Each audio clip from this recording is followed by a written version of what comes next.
Tonic నిర్వాహకుల బాగోతం ఒక్కొక్కటిగా బయటపడుతోంది. Tonic వ్యాపారుల వెనుక కీలక వ్యక్తుల హస్తం ఉన్నట్లు తెలుస్తోంది. విదేశీ మద్యం విక్రయాల్లో ప్రభుత్వానికి పన్నులు చెల్లించకుండా ఎగవేసిన ఆధారాలను వాణిజ్య పన్నుల శాఖ సేకరించింది. నిన్న హైదరాబాద్లోని టానిక్, వాటి అనుబంధ మద్యం దుకాణాలు, గోదాముల్లో అధికారులు తనిఖీలు చేశారు. జీఎస్టీ, వ్యాట్ ఎగవేత ఆధారాలను సేకరించారు.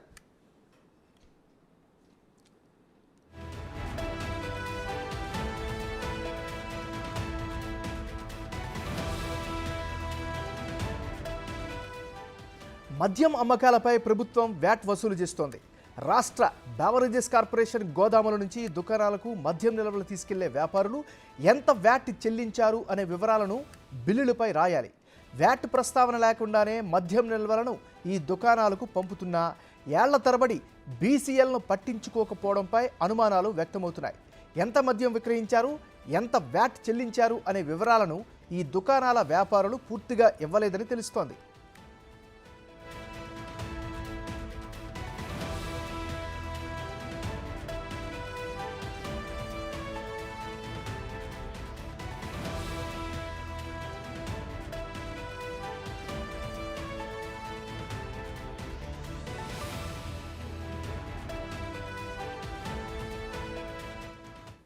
మద్యం కొనుగోలుదారులకు ఇచ్చే రిసిప్ట్ను జీఎస్టీ నెంబర్తో ఈ దుకాణాల్లో జారీ చేస్తున్నట్లు తనిఖీల్లో తేలింది. ప్రభుత్వ నిబంధనల ప్రకారం మద్యం అమ్మకాల రసీదులో వ్యాట్ వివరాలు మాత్రమే పేర్కొనాలి.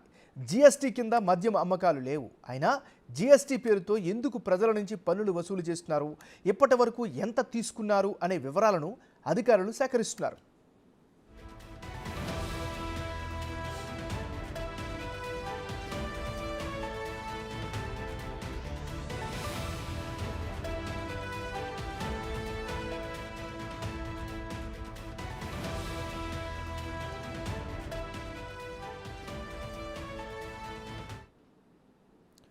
రైట్, ఇదే అంశానికి సంబంధించి మరింత తాజా సమాచారాన్ని మా రిపోర్టర్ సుజాత అందిస్తారు. సుజాత, చెప్పండి, మీ దగ్గర ఉన్న అప్డేట్స్ ఏంటి? హైదరాబాద్లోని టానిక్, అదేవిధంగా టానిక్కి సంబంధించినటువంటి అనుబంధ సంస్థలుగా ఉన్నటువంటి ఈ క్యూబై టానిక్కి సంబంధించి అటు వాణిజ్య శాఖ అధికారులతో పాటు ఎక్సైజ్ శాఖకు సంబంధించిన అధికారులు దాదాపు 11 బ్రాంచ్లు అయితే మాత్రము తనిఖీలు నిర్వహించారు. ఈ తనిఖీలకి సంబంధించి కీలకంగా జీఎస్టీ అనేది లిక్కర్కి సంబంధించిన దాంట్లో లేదు, కేవలం వ్యాట్ మాత్రమే ఉంటుంది. కానీ జీఎస్టీని కూడా యాడ్ చేసి బిల్స్ అనేది ఇస్తున్నారు అనే దాని మీద సంబంధించినటువంటి రికార్డ్స్ని, అదేవిధంగా బిల్స్ని, కొన్ని హార్డ్ డిస్క్లను అయితే స్వాధీనం చేసుకున్నారు, వాటిని సీజ్ చేశారు. ప్రస్తుతం మనం జూబ్లీ హిల్స్లో రోడ్ నెంబర్ 70లో ఉన్నటువంటి క్యూబై టానిక్ సాధారణంగా హైదరాబాద్లో 2016 అక్టోబర్లో మాత్రము ఎలైట్ అనే ఒక జీవోని ప్రత్యేకంగా ఐఏఎస్ అధికారి తీసుకొచ్చారు. బీఆర్ఎస్కి సంబంధించినటువంటి కొంతమంది మంత్రులు, అదేవిధంగా కీలకంగా ప్రభుత్వ శాఖలో పనిచేస్తున్నటువంటి ఆఫీసర్ వాళ్ళ కుమార్తెలు కలిసి పెట్టుబడులు పెట్టి అత్యధిక లాభాలు పొందాలనే ఉద్దేశంతో టానిక్ని తీసుకొచ్చారు అని అయితే మాత్రం గుర్తించారు. ఈ నేపథ్యంలోనే ఒక్క టానిక్కి మాత్రమే ఎలైట్ పర్మిషన్ ఇచ్చి తర్వాత ఆ జీవోని కూడా రద్దు చేశారు. దీని వెనుక మర్మం ఏంటి, అసలు ఎందుకు ఎలైట్ పర్మిషన్ని టానిక్కి ఇచ్చి ఒక్క బ్రాంచ్కే ఇచ్చినట్లు అధికారులు గుర్తించారు? మిగతావంతా కూడా సబ్ బ్రాంచెస్ కింద, అంటే క్యూబై టానిక్ని ఇలాంటివి 11 బ్రాంచెస్ని నిర్వహిస్తున్నట్లు తెలుస్తుంది. వీటికి సంబంధించి ఎలైట్ పర్మిషన్లు ఉన్నాయా అని చెప్పి నిన్న ఎక్సైజ్ శాఖకు సంబంధించినటువంటి అదేవిధంగా అధికారులని అడిగినప్పుడు ఉంది, తర్వాత మేము మీడియా సమావేశంలో వెల్లడిస్తాము అని నిర్లక్ష్యం సమాధానంతో అయితే మాత్రము వెళ్ళిపోయారు. బిగ్ టీవీ ప్రత్యేకంగా క్యూబై టానిక్కి సంబంధించి ఎలైట్ పర్మిషన్ ఇచ్చారా, కేవలం టానిక్కి మాత్రమే ఇచ్చారా, ఎన్ని బ్రాంచెస్కి ఇచ్చారు అని అడిగినప్పుడు కేవలం పొంతనలేని సమాధానాలు చెప్పుకుంటూ వెళ్ళిపోయారు. తర్వాత దానికి సంబంధించి మనం చూస్తే ఇందులో ప్రత్యేకంగా ఏదైతే ఫుడ్కి సంబంధించి ఉన్నాయో, ఫుడ్కి సంబంధించి కూడా ఎలాంటి పర్మిషన్ లేనప్పటికీ ఫుడ్ని అమ్ముతున్నారు. తక్కువగా, అంటే లోకల్ బ్రాండ్స్ ఏవైతే ఉంటాయో వాటిని కూడా విక్రయిస్తున్నట్లు అధికారులు గుర్తించి వాటిని సీజ్ చేయడం జరిగింది. ప్రత్యేకించి క్యూబై టానిక్లో ఎలాంటి అనుమతులు ఉన్నాయి, కేవలం A4 అనుమతులు మాత్రమే ఉన్నాయా, ఎలైట్ అనుమతులు కూడా ఇచ్చారు అనే దాని మీద అయితే మాత్రం అధికారులు పూర్తి స్థాయిలో ఎలైట్ పర్మిషన్లు ఉన్నాయి అని చెప్పేసి బిగ్ టీవీతో మాట్లాడారు. అయితే దీనికి సంబంధించి ఎక్కడెక్కడ అనుమతులు ఇచ్చారు, ఎందుకు ఇచ్చారు, కేవలము A4 లైసెన్స్ ఉన్నటువంటి వైన్స్కి 2 సంవత్సరాల టెండర్ ఉంటుంది. కానీ దీనికి మాత్రం ప్రత్యేకించి 5 సంవత్సరాలకు ఒకసారి ఉంటుంది. దాంతో పోలిస్తే 2 లక్షల A4 లైసెన్స్ కట్టవలసి వస్తుంది సాధారణంగా వైన్స్కి సంబంధించి.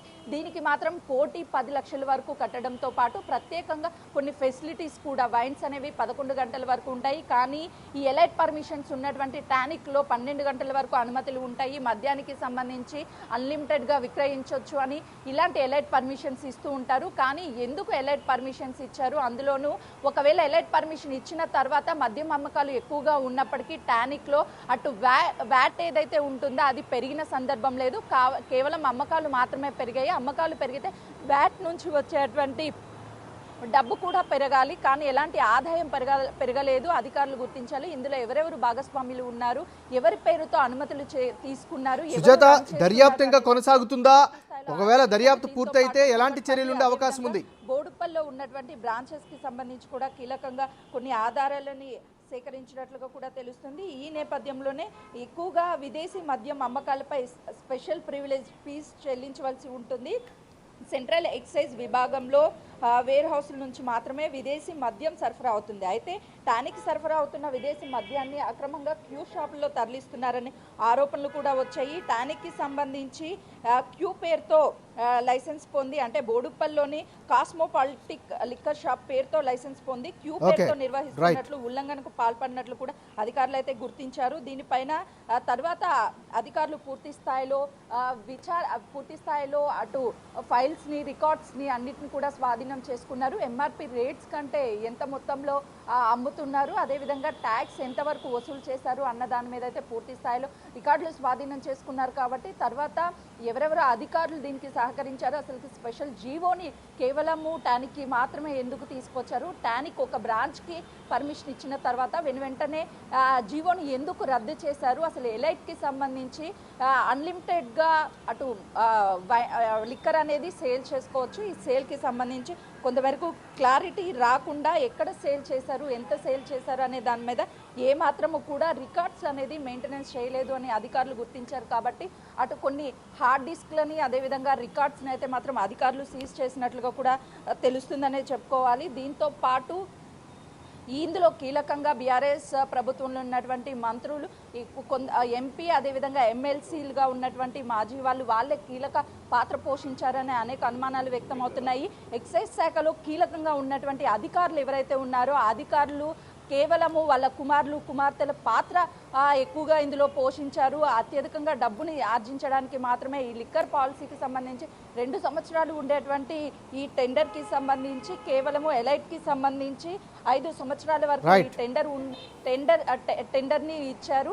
ఆ 1,10,00,000 అంటే కేవలము టానిక్కి ఇవ్వవలసిన వెనుక ఉన్నటువంటి అంతర్యం ఏంటి అని చెప్పేసి అధికారులు ఈ 4-5 సంవత్సరాలు, అంటే దాదాపు 10 సంవత్సరాల నుంచి అటు వ్యాట్ కావచ్చు, అదేవిధంగా దీనికి సంబంధించి గత 7 సంవత్సరాల నుంచి వ్యాట్ చెల్లింపుల మీద, ట్యాక్స్ చెల్లింపుల మీద ఇలాంటి రికార్డ్స్ని అనేది వీళ్ళు ఎక్కడ బుక్స్లో కానీ లేకపోతే ఆన్లైన్లో కానీ మెన్షన్ చేయలేదు. ఎందుకు వీళ్ళు ఈ విధంగా అనుమతిని ఉల్లంఘనలోకి తీసుకుంటున్నారు? అటు అధికారులు కూడా ఎప్పుడు ఎక్సైజ్ శాఖకు సంబంధించినటువంటి అధికారులు ఇక్కడికి వచ్చి తనిఖీలు చేయలేదు. అధికారులకి సంబంధించి పిల్లలు, అంటే వారసులు ఉన్నారు అన్న ఆరోపణలు కూడా పెద్ద ఎత్తున వెల్లువెత్తుతున్నాయనే చెప్పుకోవచ్చు. ప్రస్తుతం క్యూ బై టానిక్కి సంబంధించి అనుమతులు ఎవరు ఇచ్చారు అనే దాని మీద పూర్తి స్థాయిలో ఫోకస్ పెట్టింది. వాస్తవానికి ఏదైతే ఎలైట్ పర్మిషన్ ఉంటుందో ఎలైట్ పర్మిషన్కి సంబంధించి కేవలం టానిక్ ఇచ్చారు అన్న విషయాలు అయితే వెలుగులోకి వస్తున్నాయి. కానీ టానిక్, క్యూ బై టానిక్కి కూడా అటు ఎలైట్ పర్మిషన్లు ఉన్నాయా అని చెప్పేసి అధికారులు అయితే మాత్రము